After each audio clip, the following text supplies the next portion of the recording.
Sejam bem-vindos ao meu podcast, onde eu, Francisco Gouveia, estou à conversa com alguém.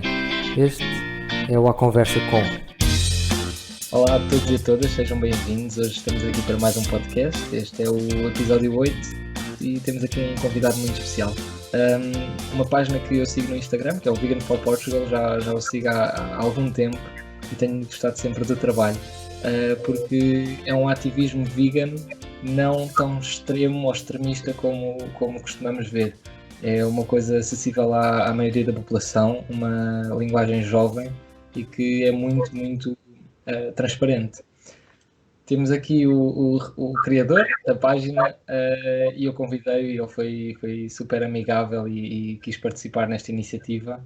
Olá, está tudo bem? Olá, Francisco. Olá a todos que estão a ouvir. Eu preferi não dizer o meu nome por causa da minha profissão, mas o Francisco vai me tratar por tu durante o podcast, por isso não estranhe. Espero que gostem. Acho que sim, acho que sim. Como é que isto tudo começou? De onde é que veio a ideia? E principalmente de onde é que tu tiraste a ideia de ser vegan? Acho que há tantas perguntas. Então acho que posso começar por falar um bocado sobre como é que me tornei vegan, depois falar da página, e depois então falar um pouco do veganismo em si. Portanto, para começar, eu sempre fui muito interessado em nutrição. Todos os meus colegas da escola diziam para eu ir para nutrição, que ia ser nutricionista e tal. E no fundo aconteceu um bocado porque tive familiares que tinham doenças. Meu pai teve cancro, mas felizmente recuperou. E pronto, basicamente eu comecei a estudar nutrição, a tentar perceber se aquilo influenciava as doenças, porque é que nós estamos a ter tanto cancro, porque é que na minha escola foi uma senhora dizer que em 2050 8 em 10 pessoas iam morrer de cancro, sei lá, porque é que estamos numa epidemia de obesidade e doenças cardiovasculares, e eu comecei a investigar. Claro que inicialmente caí naqueles médicos que são meio propaganda e que não têm muita base científica. Só que depois fui percebendo que há coisas que fazem sentido, há outras que não, e comecei a investigar e posso dizer que por aí desde os 13, 14 anos que sempre fui interessado em nutrição, apesar de não ter ido para o curso. Tenciono um dia fazer o curso, no futuro. Depois isto tudo levou a que eu começasse a perceber que muitos médicos e algumas organizações falavam da questão de comer carne, da OMS, da Organização Mundial de Saúde, declarar que a carne é cancerígena tipo 2, que os enchidos são bastante carcinogénicos e pronto. No fundo eu comecei a adotar um estilo de vida de acordo com aquilo que ia aprendendo e não me tornei 100% vegano inicialmente, porque só pela parte de nutrição, até que um dia,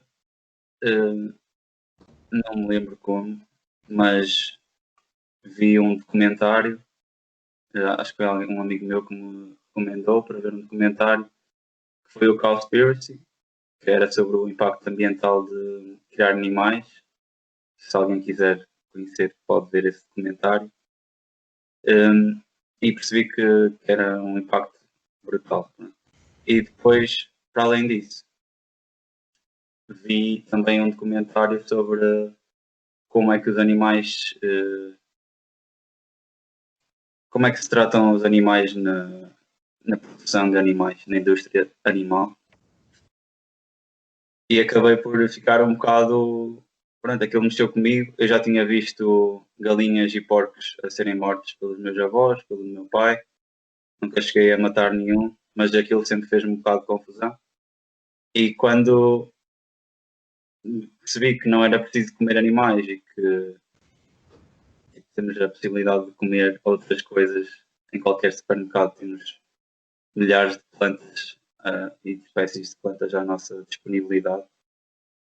Quando percebi que não era necessário comer animais e vi o que é que eles passavam, acabei por me tornar mesmo vegan.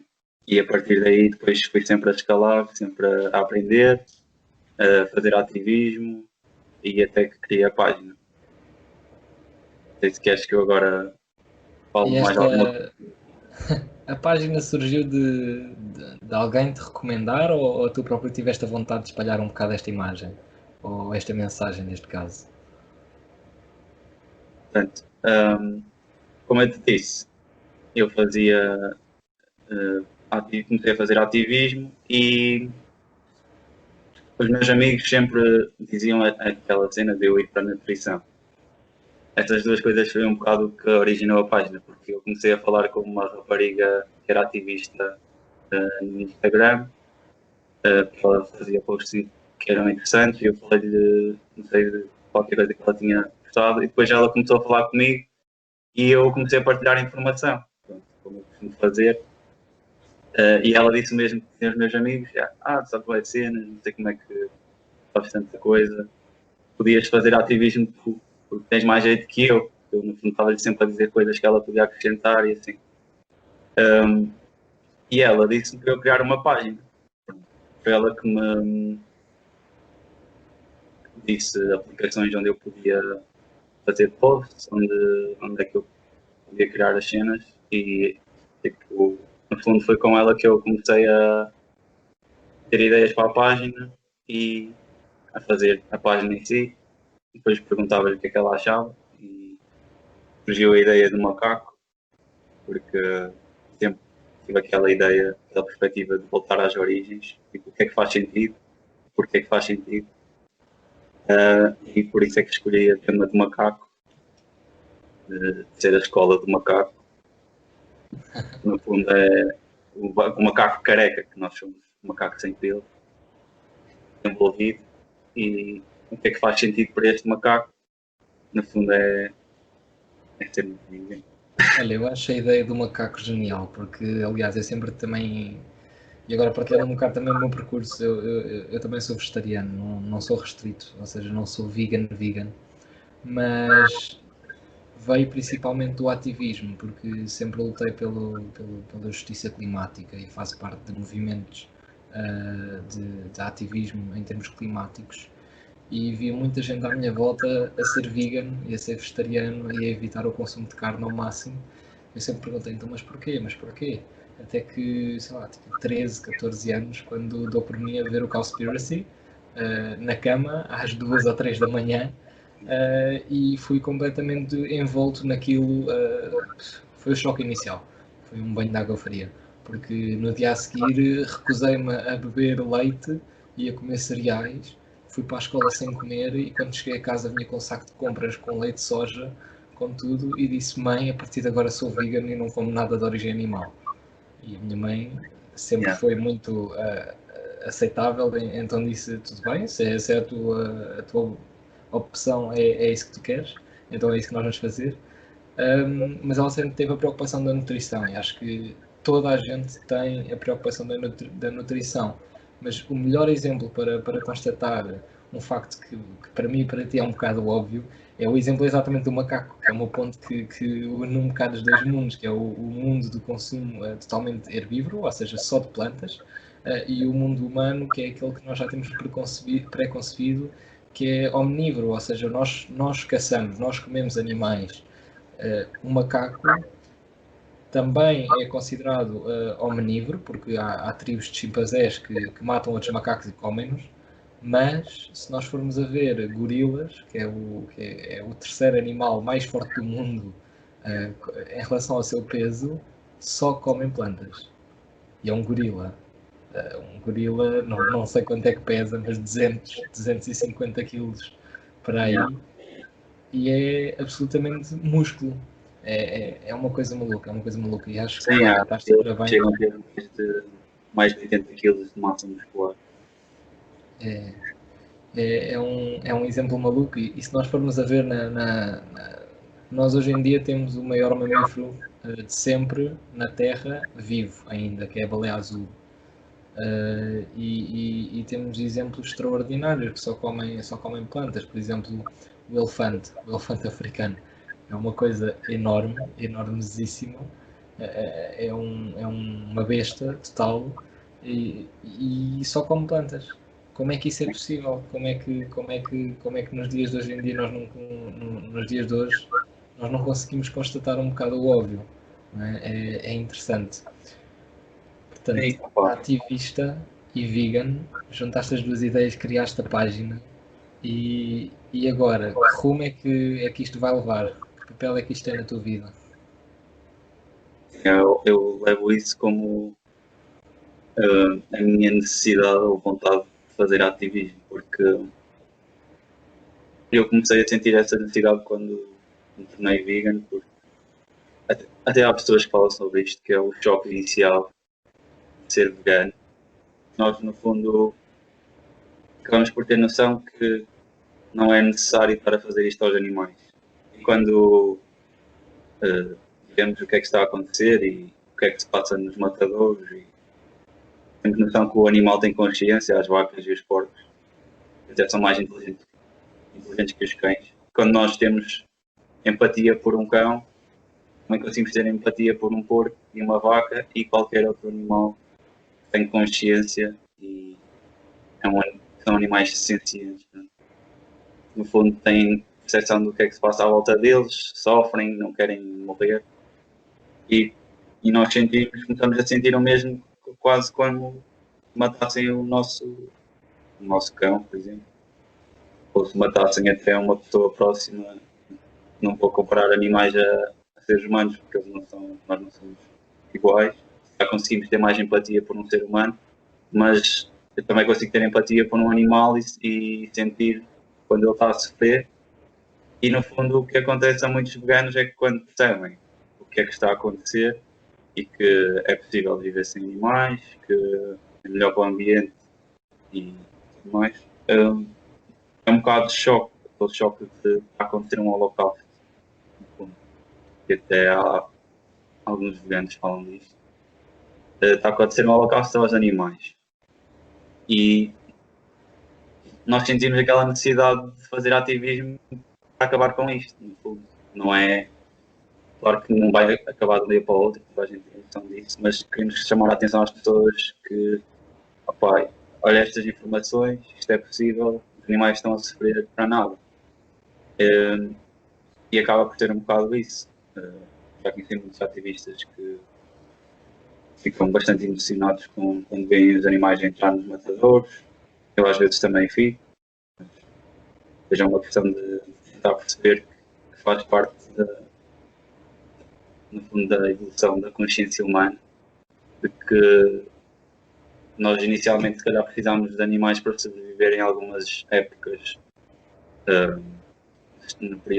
em certos períodos da história, mas atualmente que estamos mais desenvolvidos não precisamos e, e em muitos períodos da história também não precisamos porque fomos sempre, como comprovam agora o pessoal que faz análise aos fósseis de fezes e de outras coisas, conseguem comprovar que nós somos sempre dependentes de raízes, de batata e favo e cenoura, etc. Vegetais, frutas e sementes, maioritariamente. Nós nunca fomos assim muito dependentes de animais. E agora perdi-me, porque eu estava a dizer o que antes. Estavas a falar da transição. Há pessoas que levam com um choque, Ah, em como sim, ficam, é isso. ficam um bocado. Ficam exatamente, foi essa a palavra que eu usei, chocadas, não é? Com, Pronto, é com isso. quase um holocausto que está a acontecer. Pronto. No fundo, quando tens a noção disto tudo, queres partilhar essa informação às pessoas e depois tentar que os animais parem de sofrer. E a página, para mim, é um bocado isso. É eu expressar essa vontade de querer que os animais deixem de sofrer, que o ambiente deixe de ser tão poluído e que as pessoas tenham noção que podem ter outra opção e possam obter informações na minha página. E achas que algum dia vai haver essa sociedade que tu falas, que nós estamos agora? Eu acredito, imagino uma sociedade no futuro. Achas que alguma vez vai ser 100% vegetariana? Um bocado, então, um tema um bocado complexo. Há vários, há vários cientistas a falar sobre esse tema. E a minha opinião é que nós sabemos que há tribos ainda que dependem de animais para sobreviver, por exemplo. Por isso, falar de uma humanidade vegan, só se esses países subdesenvolvidos também se desenvolverem um bocado. Mas eu acredito que no futuro já se fala de carne feita em laboratório, porque basicamente as células musculares da carne são produzidas em laboratório e replicadas, e as pessoas podem comer essa carne que é feita em laboratório, que tem os nutrientes todos, e em que não morre nenhum animal e também não polui nada o ambiente, ou quase nada. Não sei se isso será uma opção, se é viável, se é saudável, não faço ideia. Também se fala de, no fundo, acontecer o que está a acontecer já, que é a informação se ir espalhando e toda a gente começar a adotar uma dieta vegana ou vegetariana e cada vez mais falar da consciência animal, dos direitos animais, que é o que já está a acontecer, já está cada vez mais entra no Código Civil, no Código Penal em Portugal, no geral na Europa e noutros países. Já se fala cada vez mais dos direitos dos animais, principalmente temos os animais de companhia, também é um tema um bocado. Não acho que é muito coerente, porque nós podemos ter um porco de companhia e logo a lei aplica-se ao porco. Mas se não for de companhia já não se aplica. Então há um bocado um contrassenso na lei que dá valor à vida de um animal e a outro não. No fundo, a ideia é um bocado, se o animal é de companhia, porque é propriedade de outra pessoa, se eu posso falar um bocado sobre isto, a lei pensa, ou o legislador diz que o animal, porque é propriedade da pessoa, tem um tutor, não o podem roubar, por exemplo. E aí pressupõe-se que a ideia é que, como ele é de alguém, essa pessoa está a ser prejudicada. Mas a lei também prevê que o animal não pode ser maltratado ou morto pelo seu tutor. E aí, mesmo sendo propriedade do tutor, já não faz sentido que a lei esteja a ser criada por ser uma propriedade, porque está a pressupor que, mesmo sendo propriedade do dono, não se pode magoar o animal. Ou seja, está-se a conceder ao animal o desejo de viver, a capacidade de sentir dor, tudo isso. Se nós concedemos a esse animal isso, os outros também o têm, não é? Então, qual é o critério para definir que o animal que é de companhia só e que não deve ser maltratado e o animal que não é de companhia já não? E há várias correntes de direito que já estão a desenvolver isto. Olha, eu concordo plenamente contigo. E aliás, isso lembra-me uma data de situações que já se passaram na minha vida, principalmente a questão de ainda não ser aceito na sociedade ser vegetariano. Eu agora este domingo tive uma experiência que foi, para mim foi absolutamente vergonhosa, foi marcante. Eu estive a participar nas mesas de voto, ou seja, era uma das pessoas que estava nas mesas de voto, dos votos antecipados agora para as presidenciais, e eles iam entregar o almoço a toda a gente. Eu, obviamente, já da minha experiência, já ia preparado, já levava umas sandes na mochila, uma marmita já feita, e quando lá cheguei, o almoço era uma sandes de carne assada, 2 rissóis de camarão e um croquete. E estamos a falar de uma entidade superior que é a Câmara de Lisboa. Portanto, nós neste momento temos no poder pessoas que ou não entendem nutrição porque, e há aqui as duas maneiras de ver, porque até de um princípio geral, tu podias criticar esta opção de refeição. Então, mas das quatro coisas que dão três fritos, estás a entender? E depois, as outras duas opções para sobremesa, que vinham as duas juntas, era uma maçã e um bolo de Yeah. arroz. Pá, e Opa, a única coisa boa naquela refeição toda, que fosse realmente boa, ou era o pão, ou era a maçã. Porque o resto ou vinha cheio de açúcares, ou então vinha cheio de gorduras processadas, óleos processados, que não nos fazem bem de maneira nenhuma. E, e tu perguntas, então, mas se a Câmara de Lisboa não tem a capacidade, ou o Estado não tem a capacidade de organizar uma refeição equilibrada, como é que pode exigir aos seus habitantes que sejam saudáveis? Ou como é que pode recomendar às pessoas, olha, façam exercício, façam isto, façam aquilo? Pá, não.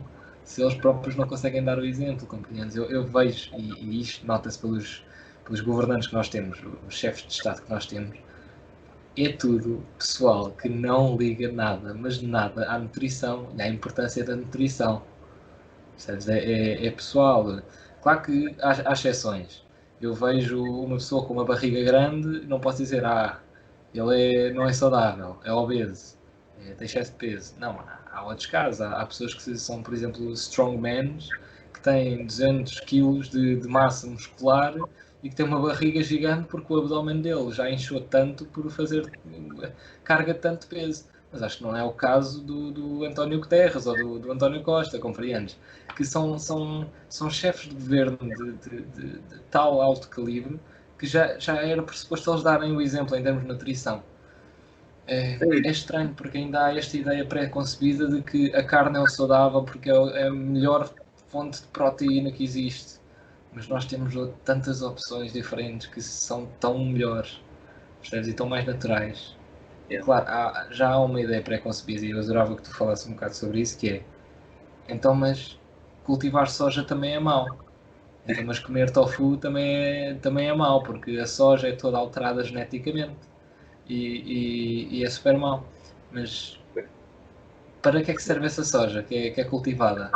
desenvolve. Talvez só 2 ou 3% é que é usado para consumo humano. Não é? Então, falar um bocado sobre isto.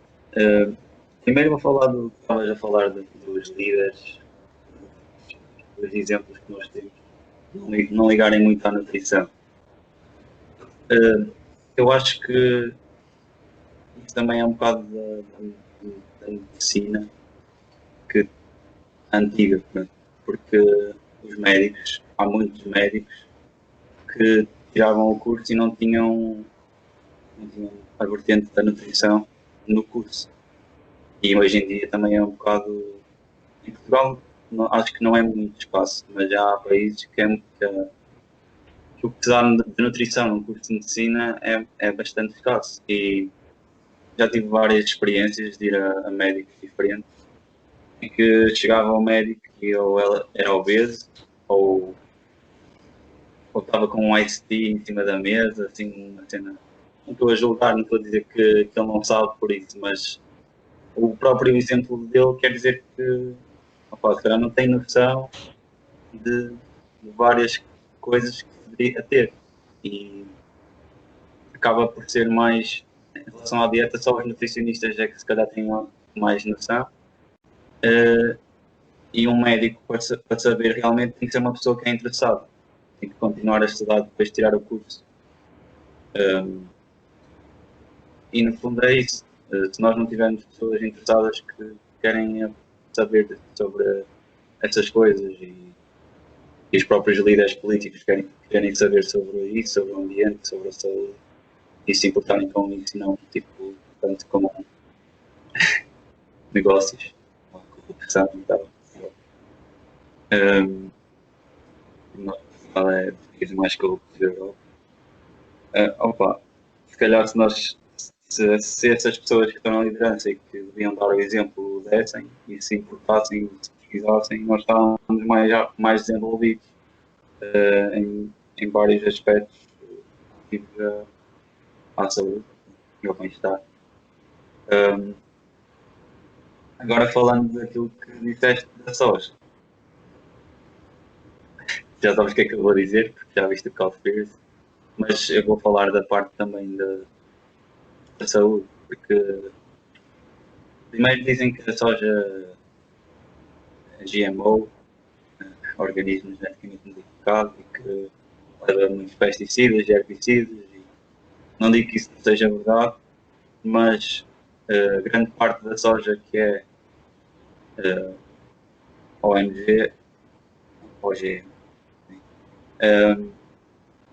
vai para animais. Ou seja, por exemplo, a Amazónia.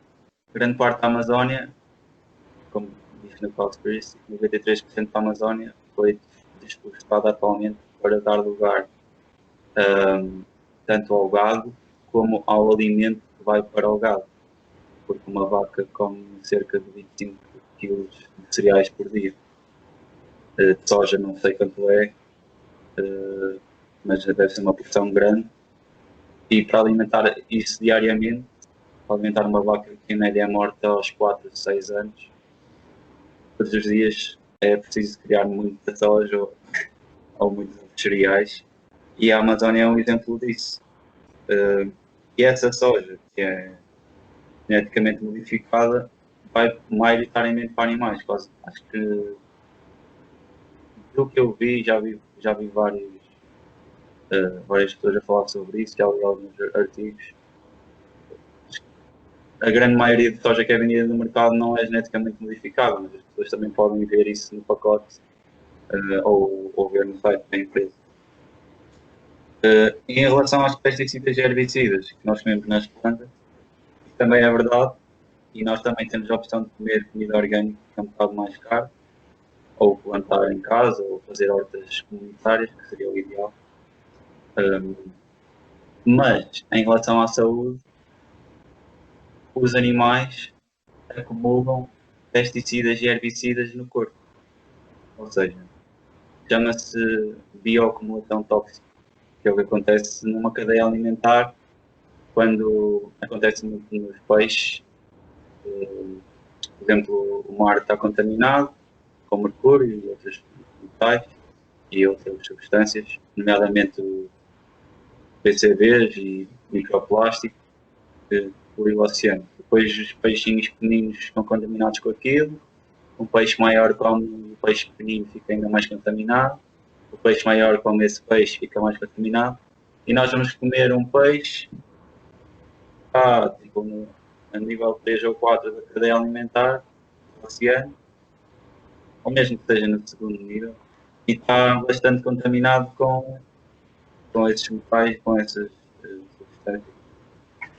E isso acontece igual nos animais terrestres. Uma vaca com uma soja que é geneticamente modificada e que leva com herbicidas que são mais potentes por causa de ser geneticamente modificado. E se calhar com uma população que é muito inferior à que é para seres humanos, acaba por acumular nos seus tecidos musculares e na carne que nós vamos comer pesticidas e herbicidas numa quantidade muito superior a qualquer soja que nós fôssemos comer. E a soja biológica fica mais barato. Comprar feijões de soja biológica fica mais barato do que comer carne por calorias. Nós compramos um saco de feijão seco, fazemos aquilo a demolhar e aquilo dá um monte de feijão. Ou de outro feijão qualquer. Enquanto se fores comer um bife, aquilo é caro, um bife de vaca. Para além de que o Estado paga subsídios, já é outra conversa. Mas o Estado paga subsídios para a produção de animais que fazem com que seja possível, por exemplo, o euro-poupança no McDonald's. O preço do hambúrguer não é o preço. Então, nós estamos todos a contribuir para o Estado e o Estado vai pagar, vai financiar essas empresas como animais e nós acabamos por conseguir um hambúrguer barato. Mas o preço real da carne é superior.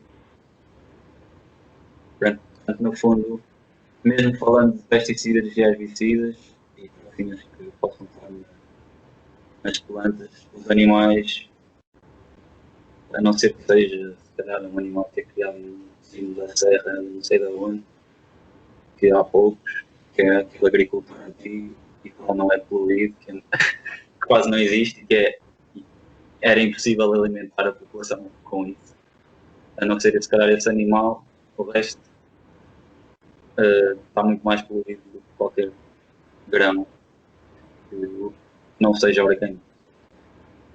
Claro, porque nós, e aqui há uma coisa que eu sempre me interessei muito, e que a maioria das pessoas fala, que é, eu lembro-me desde pequeno, a minha mãe e a minha avó, atenção a lavar os dentes, fecha a água, ou então, quando estás a tomar banho, toma banhos curtos, não gastes tanta água, mas as pessoas não têm noção da quantidade de água que está envolvida na produção de um hambúrguer genérico, ou então de 1 kg de carne. São milhares e milhares de litros de água que são usados, porque para sustentar aquele animal de 300 ou 400 quilos, que é uma vaca, ou um porco, ou até uma galinha, eles consomem água todos os dias, muitos litros. Uma vaca, não sei quantos litros por dia que são, não sei se tu sabes. Mas em média um hambúrguer de 250 gramas custa 2.500 litros de água a ser produzido, enquanto que 1 kg de feijão de soja ou de feijão preto ou o que quer que seja custa uma fração disso em água. Porque, por exemplo, eu para produzir 1 kg de feijão se calhar só vou usar 250 e é tanto, percebes? E há uma grande diferença entre 25.000 litros e 250 litros e dá para proporcionar um muito melhor método um estilo de vida às pessoas. Eu aqui recentemente, há cerca de um mês, nem digo tanto, vi 2 documentários seguidos. Não digo que foi seguidos, mas digo que foi num espaço de tempo de uma semana. Um deles era sobre o aproveitamento da água que está neste momento no mundo, e o outro deles era sobre as ideias que o Bill Gates tem sobre melhorar o mundo e a população. E uma das ideias que ele dá, e que depois aparece também no outro documentário, é exatamente começar a dar a capacidade aos produtos, aos países mais subdesenvolvidos, ou seja, menos desenvolvidos, para eles produzirem o seu próprio alimento, e como é que isso poderia ser feito com o mínimo de água possível. Ou seja, nós conseguimos alimentar 10 pessoas vegetarianas com o mesmo consumo de água e energia que custa alimentar um europeu, uma dieta mediterrânea. E nós somos ensinados na escola a fazer uma dieta que não é de maneira nenhuma saudável, porque tem excesso de carne. E eu lembro-me, eu pergunto a todos os meus amigos, quantos de vocês é que comem consoante a roda dos alimentos? Porque a roda dos alimentos tem 5 a 10% de carne ou de peixe. E toda a gente põe para aí 50 ou 60% do prato de carne ou de peixe. Portanto, nem a roda dos alimentos eles estão a seguir. Nem a roda dos alimentos. Portanto, até que ponto é que este sistema escolar é suficiente para educar as pessoas em termos de nutrição? Eu acho que o esforço não é suficiente. E acho que é preciso pessoas como tu fazem páginas para alertar as pessoas. Acho que faz um conteúdo absolutamente brilhante, porque é uma coisa que eu posso clicar e partilhar com um amigo meu. É uma coisa simples. Porque se tu tivesse a publicar um paper científico de 5 páginas, os meus amigos iam dizer que eu era maluco por eu partilhar aquilo com eles. Era tipo, olha tenho mais coisas que fazer. Agora, se eu partilhar uma fotozinha com X informação muito resumida lá, isso faz a diferença toda para uma pessoa normal. É isso que tenho de fazer. A minha ideia foi um bocado essa no início, porque imagina, eu estava sempre a explicar a mesma coisa às pessoas e tinha que me lembrar dos estudos e não sei o quê, e às vezes eu sempre esquecia. Então o que é que eu pensei? Vou criar uma página, vou criar uma página em que tenha informação resumida, sempre que eles falarem comigo sobre algo, eu basicamente mando-lhes o post, está lá os artigos, se eles quiserem ver, e que explica tudo, e não tenho que estar a repetir-me outra vez. No fundo é isso que eu tento fazer às pessoas, elas terem uma possibilidade de chegar à minha página estão a falar com alguém sobre o veganismo e a pessoa diz qualquer coisa, e a B12. Lá o post, mandas o post da B12. E a água. Tens lá um post, e por acaso estava aqui a ver, são 15.500 litros, de acordo com a fonte que eu tenho aqui no post, por 1 kg de carne. Carne de quê? De porco, vaca? Depois vêm aqui e partilham com os amigos se precisarem. Sim, mas 15.500 litros de água para carne de quê? De vaca, porco? Oi, desculpa. De quê? Desculpa? 1 kg de carne, 15.500 litros de água. Fô. Mas é de quê? É de vaca? Sim. Fô. Pois é absurdo. 15.500 litros de água são muitos metros cúbicos de água, são muitas piscinas olímpicas cheias. É muita água usada apenas para 1 quilo e esse quilo vai se transformar, sei lá, num empadão para 5 pessoas. E essas 5 pessoas num jantar estão a gastar 15.000 litros de água. É absurdo porque nós não temos noção do que é que está por trás dos alimentos. Eu tive uma ideia com os meus colegas. Eu participei num projeto de pensamento crítico e nós fomos desafiados a fazer um projeto empreendedor. Ou seja, nós inventávamos um conceito, um produto e tentávamos vendê-lo ao público. E o público eram os nossos outros colegas. E eu e os meus outros 3 colegas tivemos 2 ideias iniciais. Uma delas era ter uma aplicação no telemóvel que fazia scan dos alimentos, ou seja, conseguia ler um alimento, dizer-te o que é que estava lá dentro, qual é que era o sabor e se ia de acordo com aquilo que tu gostas. Ou seja, eu comia uma maçã e dizia, gosto desta maçã, pumba, e punha na aplicação que gostava daquele tipo de maçã. Da próxima vez que eu fosse fazer, aquilo já tinha os níveis de acidez ou de açúcar dentro da maçã e já sabia mais ou menos o que é que eu gostava. Então fazia fácil essa gestão. A segunda ideia era exatamente uma coisa que devia acontecer nos supermercados, que é todos os alimentos terem uma etiqueta em relação ao custo ambiental que aquilo tem, a pegada ambiental que aquele produto tem. Eu acho que as pessoas não têm acesso a essa informação assim tão claramente, porque se fosse ao supermercado e ao trazeres 1 kg de carne no teu cesto, viesse lá marcado no teu cesto que tu estás 10 ou 20 vezes mais poluente do que a pessoa ao teu lado ia estar-te a olhar de lado. Tu, se calhar da próxima vez já não ias comprar carne. Compreendes? Então acho que devia haver, estes produtos deviam estar tabulados de outra maneira. Os rótulos não deviam ser em letras pequenas, mas sim em letras grandes. Acho que a composição proteica e calórica das coisas devia estar mais explícita, porque eu dou por mim, e eu já há 1 ano e meio, 2 anos, que dou por mim em todos os alimentos que eu compro. É muito raro, exceto nos legumes, porque é muito difícil estar a rotular essas coisas, porque eles não têm rótulos quase.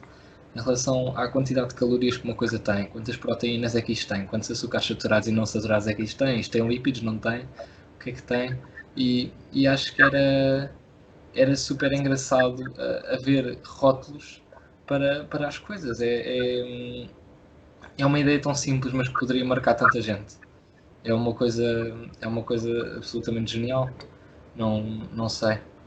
E isto também leva a outras questões, não é? Que é até que ponto é que eu consigo influenciar os outros apenas com uma palavra, percebes? Ou até que ponto é que depois no futuro o governo vai poder dizer, olha, vocês comem isto mas não comem aquilo. Portanto, toda a gente tem liberdade de comer o que quer, não é? Mas acho que toda a gente também tem de ter a consciência e acho que isto devia ser uma coisa que não se ensina na escola, que é o pensamento crítico. As pessoas conseguirem olhar para as coisas e perceberem realmente o que é que está ali por trás. Não é, isto é bom, então vou comer. Nós não andamos a drogar a população toda. E as drogas são boas, fazem-nos sentir bem, compreendes? Mas não há qualquer tipo de conversa para o consumo da carne.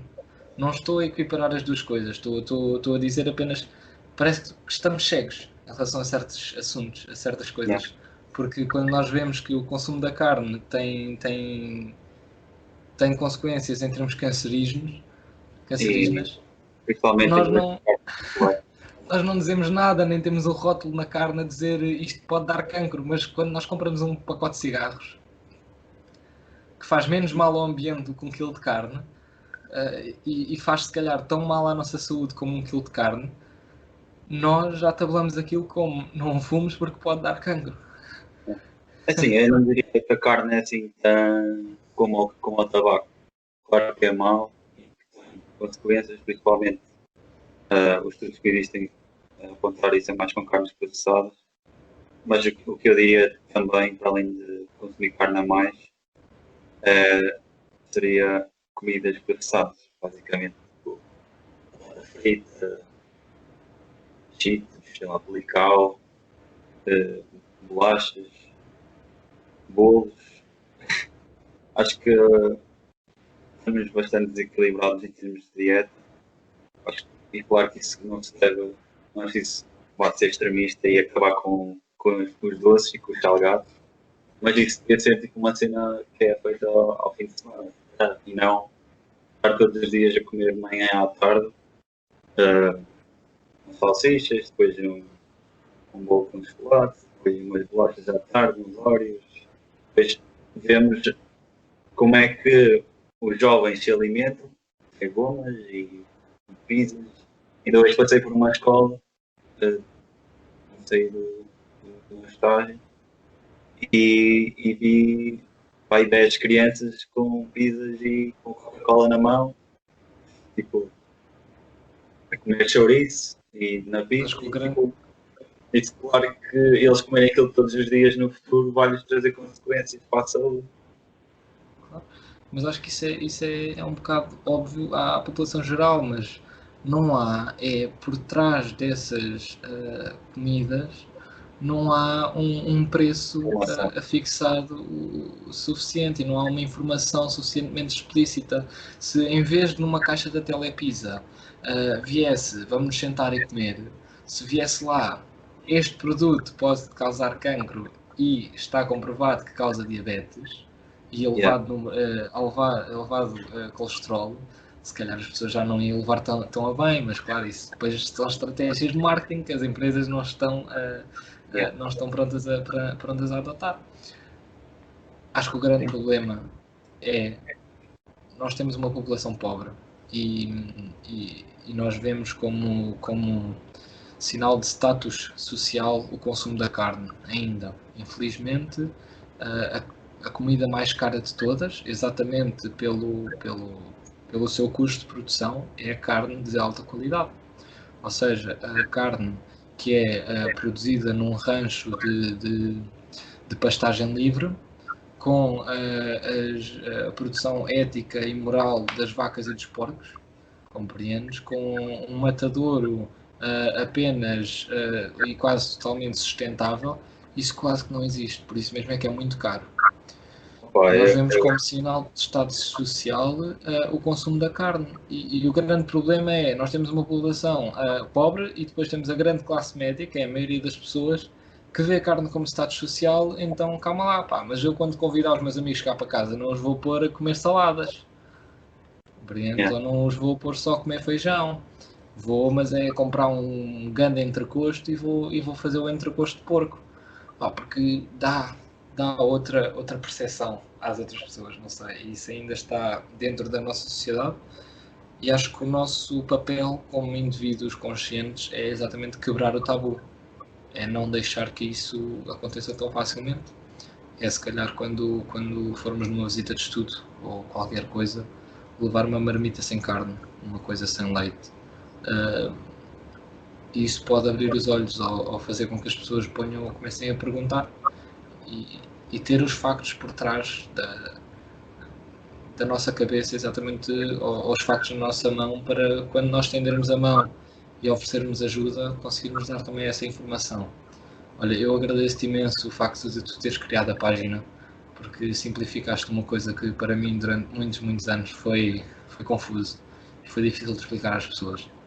Acho que é uma arma que qualquer pessoa que seja ativista tem na mão, completamente. É uma arma pacífica, é uma arma que todos nós temos, que é a informação, e são os factos. E acho que o papel que tu tens na sociedade é um bocadinho mais ativo do que tu pensas, e do que tu possas imaginar. Porque não são só os seguidores que tu tens que veem as tuas publicações, são as partilhas que existem, são as trocas de argumentos e opiniões que existem. Eu desde que comecei a ser vegetariano já consegui mudar,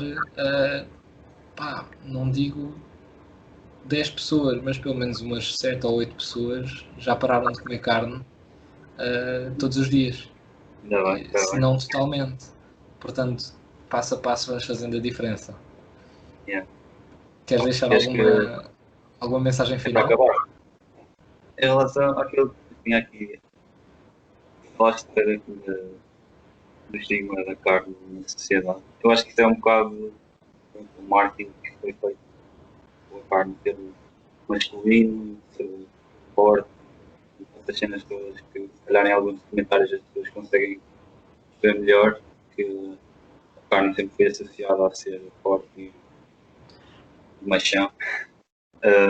Em relação também a outras duas cenas que disseste, que é comprar a carne de qualidade, que mencionaste, disseste que a carne ética em matadores éticos e mais ambiental ou mais sustentável. Eu só queria apontar que isso não existe. Eu sei que podes ter essa ideia, mas falando da ética, a partir do momento em que nós percebemos que o animal é senciente e sofre e que temos outras coisas para comer, no fundo é igual, percebemos que temos um ser humano ao nosso lado, mas temos aqui um monte de plantas, 88 mil espécies de plantas comestíveis, não é ético comer o humano, tal como não é ético comer o animal, por causa da semelhança que tem connosco e da vontade de viver e de não morrer. O que eu falo quando digo ético é um projeto que eu conheço, que é a Herdade do Freixo do Meio, que não é a produção de carne que é ética, mas sim o modelo que eles empregam. Porque eles sabem que a carne é um produto como outro qualquer. E, aliás, quase 90% da produção deles é vegetal. E os 10% que é a produção ou apenas de artesanato, produtos de cortiça, etc., há muito pouca porcentagem que são produtos animais. Mas os produtos animais dão emprego a 30 ou 40 pessoas de uma única aldeia. Compreendes? Sim, mas isso é aquela questão de dar emprego. Não é porque uma coisa dá emprego que fica ético.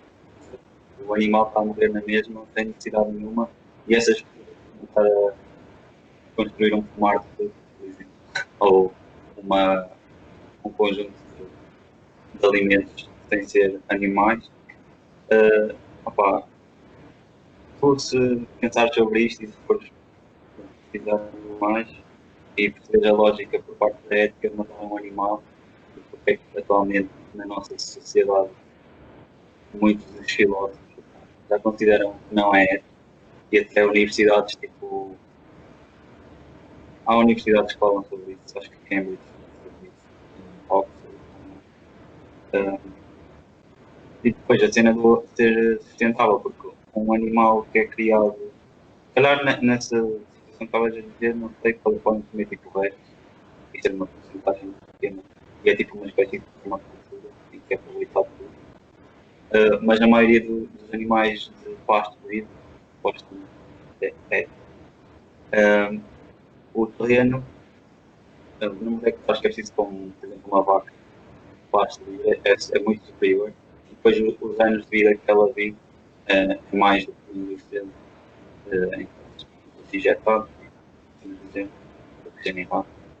ou seja, a vida é maior, o impacto ambiental do bife que vai sair dessa carne é muito maior e no fundo o que acontece no fim? A vaca leva um tiro na cabeça ou corta na garganta e ela morre por nós comemos. Ou seja, por mais que quando está à volta do assunto, se calhar vai chegar lá sozinho, que nunca será ético matar um animal quando não é preciso sobreviver e temos outras opções. Claro, mas depois há aqui uma discussão que eu concordo contigo em 100% do que tu acabaste de dizer, mas há sempre uma pergunta que é colocada e que a mim me deixa sempre muito confuso. E não sei se tu consegues responder, porque eu até agora ainda não encontrei uma resposta, que é o que é uma morte ética para um animal? É deixá-lo morrer sozinho na natureza, atacado por uma pantera? Como é que é? Ou é tentar dar-lhe uma morte limpa junto ao seu final de vida? Porque aqui há uma dicotomia que é: eu estou a invadir a liberdade de outro ser, eu estou a terminar da vida antes de Deus ou uma entidade superior, que é a mãe natureza, não é? Dizer chega de ti, acabou, compreendes? Portanto, eu posso tentar fazer o bem e não estar a fazer o bem. Também é a questão da eutanásia, que é muito falado, não é? E que se nós formos a comparar, obviamente não é a mesma situação, mas é pôr fim a uma vida hum, antes de ela atingir a sua totalidade. Ou seja, se este animal pode estar vivo mais 5, 10 anos, por que não deixá-lo viver? Ou se esta pessoa pode estar viva mais 5, 10 anos, por que não? Há sempre a hipótese de ela sobreviver.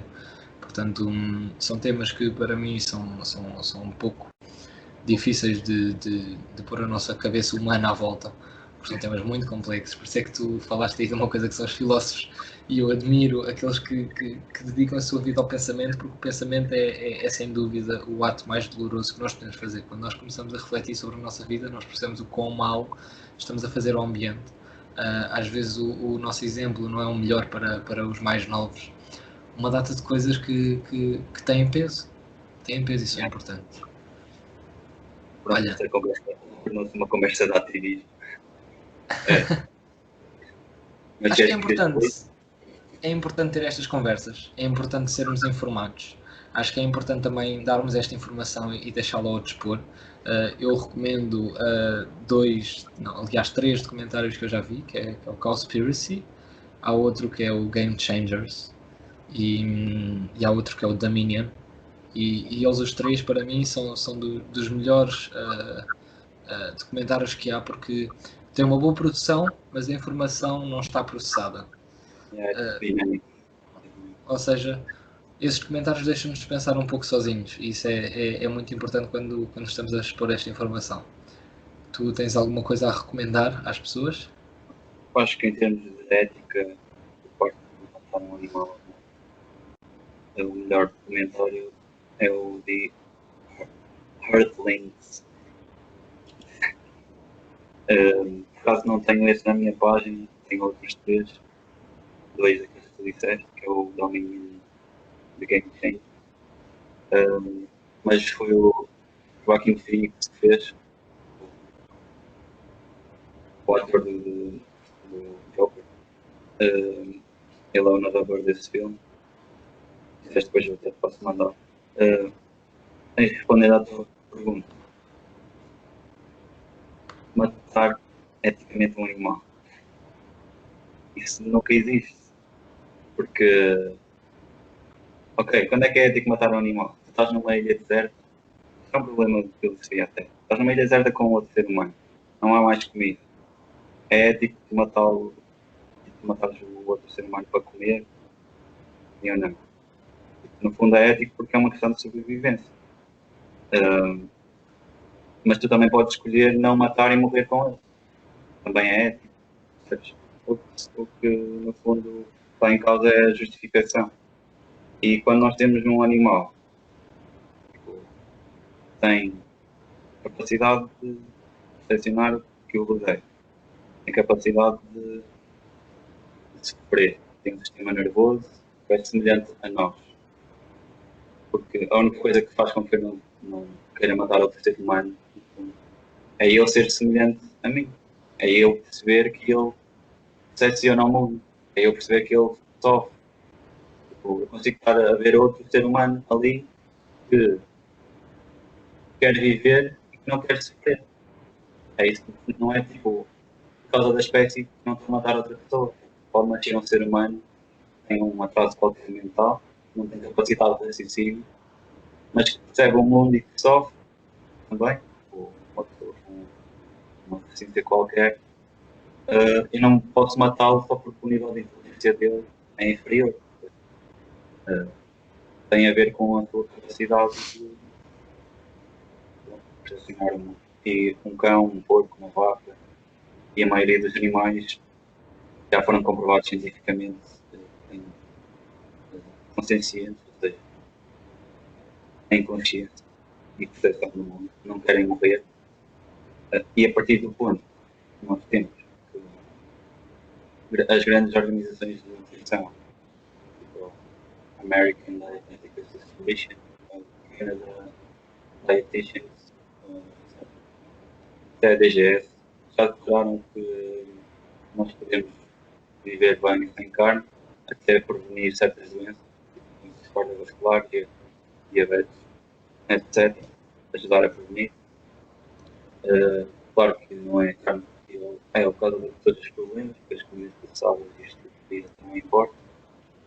Mas a partir do que nós percebemos isso e temos um animal ao nosso lado, também percebemos que é consciente e a declaração da consciência animal também já foi feita por várias universidades, inclusive a Universidade de Cambridge também. Portanto, partindo destes pressupostos, matar um animal nunca é ético. Nunca há uma morte ética. E tu estavas a falar da questão da natureza. Tipo, a vida selvagem baseia-se em cadeias alimentares e em necessidade de sobreviver, que é aquilo que eu estava a dizer. Ou seja, um tigre precisa sempre de caçar para comer. Ele nunca está a ser um animal não ético, porque ele é instintivamente feito e o corpo dele é feito para caçar e para comer. Agora, nós temos um sistema digestivo que evoluiu com macaquinhos.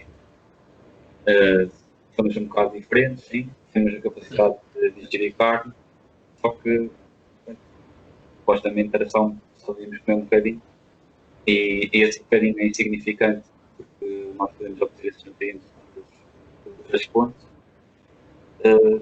Então, nunca é ético matar um animal e a parte da natureza não tem nada a ver com as nossas escolhas.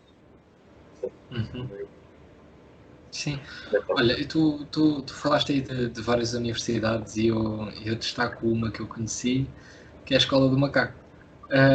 Olha, eu recomendo a toda a gente que nos está a ouvir que siga a tua página, que veja o teu trabalho e que possa compreender um pouco esta questão com os factos todos por trás. Claro que o nosso tempo é limitado, já estamos quase em 1 hora de conversa gravada e como é óbvio, podemos estar aqui o dia todo. Eu estou-me a lembrar de mais 20 perguntas para fazer, estou-me a lembrar de mais 20 coisas que eu quero dizer, mas não podemos ficar aqui o dia todo. Eu recomendo a toda a gente que siga.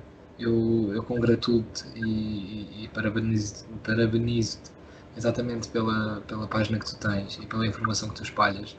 Acredito e acredito mesmo que se tu continuares com esse trabalho poderás mudar a vida de ainda mais pessoas, porque tenho certeza que tens feedback de pessoas que mudaram hábitos alimentares por causa da tua página e isso é maravilhoso.